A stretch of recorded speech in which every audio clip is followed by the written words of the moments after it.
এইবাৰ মঞ্চলৈ আমন্ত্ৰণ জনাইছো মিছেছ কেটেগৰীৰ উত্তৰা শইকীয়া বাইদেউক আচলতে অভিনয় কৰিব বুলি মোক আগতে জনাইছে এই কাৰণে মই ষ্টেজত ৰৈ দিছো তেখেতক মাইক্ৰোফোনটো আগবঢ়ালো ৰৈ থাকিব দিব নেকি ঠিক আছে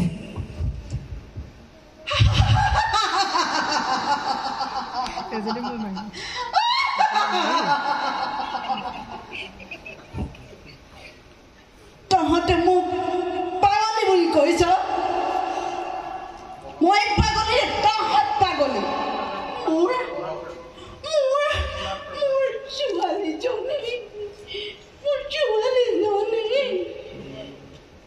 ডান্স কৰিবলৈ গৈ তাই কৰি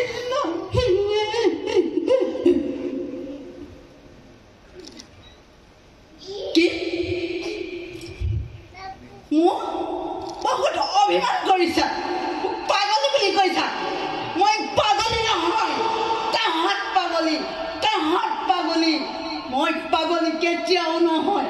তাহাঁত পাগলী মই কিয় মোৰ ছোৱালীজনী টাইম আপ ধন্যবাদ জনাইছো বাইদেউ তেখেতে শিক্ষকতা বৃত্তিৰ লগতে যে তেখেতৰ এই যিখিনি মনৰ আশাবোৰ পূৰণ কৰি গৈছে চখবোৰ পূৰণ কৰি গৈছে তাৰ বাবে তেখেতক ধন্যবাদ জ্ঞাপন কৰিছো এইবাৰ আমি আগবাঢ়িছো